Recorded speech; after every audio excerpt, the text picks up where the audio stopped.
Hey everyone, welcome back to the channel. कैसे हो आप लोग? तो आज का ये केस स्टडी बाकी सारे केस स्टडी से बहुत ज़्यादा डिफरेंट होने वाली है। सो मेक श्योर आप वीडियो को पूरी देखना, बिकॉज हम इसमें बहुत सारी नई नई चीज़ों के बारे में बात करने वाले हैं जो आपने कभी शायद सुना भी नहीं हो। एंड आप लोगों से एक छोटी सी रिक्वेस्ट है। देखो यार, मैं जनरली नहीं बोलता हूँ किसी को भी चैनल सब्सक्राइब या लाइक करने के लिए, बट दिस डजेंट मीन कि यार इसमें मेहनत नहीं लगती है। And I just genuinely want कि यार अगर आपको कंटेंट अच्छा लग रहा है तो एटलीस्ट लाइक कर दो यार। That is much motivation for me. I am really grateful to all of you. Thank you.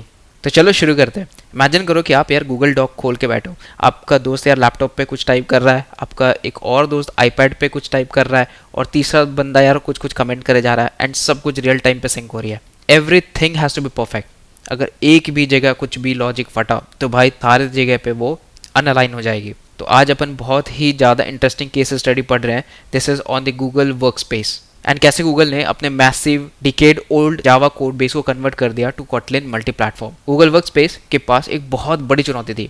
उनके पास डॉक्स, सीट्स, स्लाइड्स हैं। अब इनका बिजनेस लॉजिक, मतलब जो टेक्स्ट लेआउट है, जो फॉर्मूलाज है, जो कोलैबोरेशन का दिमाग है, वो सेम होने चाहिए हर जगह। सो पिछले 10 साल से गूगल की एक ही फिलॉसफी रही है, टू शेयर एवरीथिंग। तो उन्होंने क्या किया, iOS पे दिखाने के लिए दे यूज्ड J2OBC।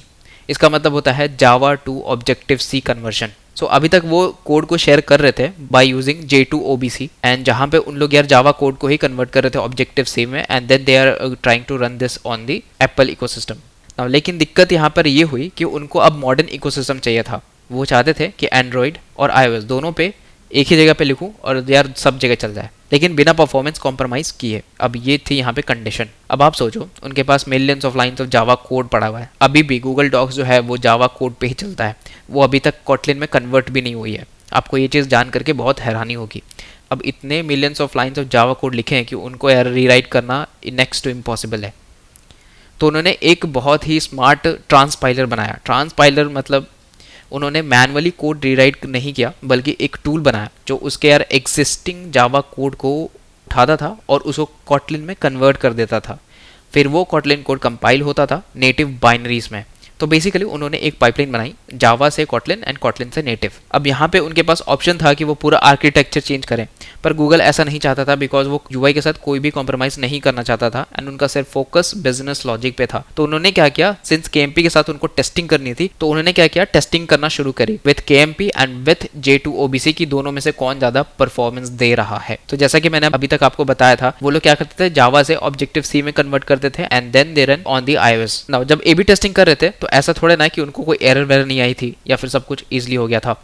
नहीं, उनको चैलेंजेस मिले थे। जो सबसे बड़ी चैलेंज थी वो थी memory management. Now Kotlin native का जो जिसको हम कहते हैं जीसी, गार्बेज कलेक्शन, वो शुरू में थोड़ा heavy compare to objective C reference counting. जब उन्होंने परफॉर्मेंस चेक की तो बहुत ही टाइट लूप्स मिले, मतलब जो छोटे टास्क होते हैं उनमें केएमपी 15 से 20% फास्टर था। बट इसके साथ एक बड़ी दिक्कत भी थी स्ट्रिंग्स को लेकर के। कॉटलिन नेटिव के स्ट्रिंग्स UTF-16 थे, मतलब हर कैरेक्टर 2 बाइट्स लेता था। इंग्लिश टेक्स्ट के लिए ये वेस्ट था, मेमोरी पूरी तरह से भर जा रही थी। तो उन्होंने भाई JetBrains के साथ मिलकर कॉम्पैक्ट स्ट्रिंग्स इंप्लीमेंट किया। अगर टेक्स्ट सिंपल है तो 1 बाइट यूज करो, इससे उनका बाइनरी साइज और मेमोरी यूसेज ड्रास्टिकली कम हो गया ना। उन्होंने KDump नाम का टूल भी बनाया डिबगिंग के लिए, ताकि वो मेमोरी लीक्स को पकड़ सके।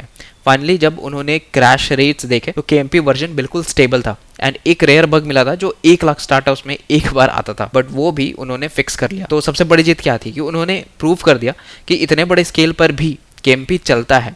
गूगल डॉक्स अब ऑफिशियली केएमपी यूज कर रहा है। जो बिजनेस लॉजिक एंड्रॉइड पे है वही iOS पे भी है, नेटिव फील भी मिल रही है, और डेवलपर वेलोसिटी भी मस्त टकाटक चल रही है। तो भाई मोरल यहाँ पे क्या है कि भले ही आपका आज कोड बेस जावा में क्यों ना हो, आपके पास में ऐसे बहुत सारे तरीके हैं जिससे आप जावा कोड को कन्वर्ट कर सकते हो डायरेक्ट नेटिव लाइब्रेरीज तक। अब गूगल ने ऐसा थोड़ा है कि हर एक कोड को पकड़ करके भाई कॉटलिन कोड लिखा, उसको चेंज करा, लाखों कोड बेस एक एक करके करने बैठेंगे ना तो 5-6 साल तक होते रह जाएगा। उन्होंने क्या किया, पहले जो भी जावा कोड था उसको कन्वर्ट कर दिया कॉटलिन में, और फिर कॉटलिन से कन्वर्ट कर लिया नेटिव में, एंड अभी ये पूरी तरह से स्टेबल हो गई है। तो मोरल यहाँ से हमें ये पता चलता है कि माइग्रेशन का मतलब ये नहीं है कि आपको यार स्क्रैच से शुरू करना है, आपको दिमाग लगाना है।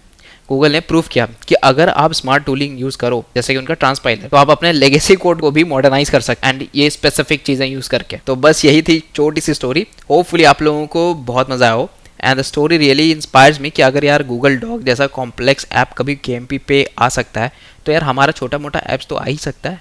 शुरू करो केएमपी के साथ भाई। मिलते हैं नेक्स्ट वीडियो पे, तब तक हैव अ गुड डे।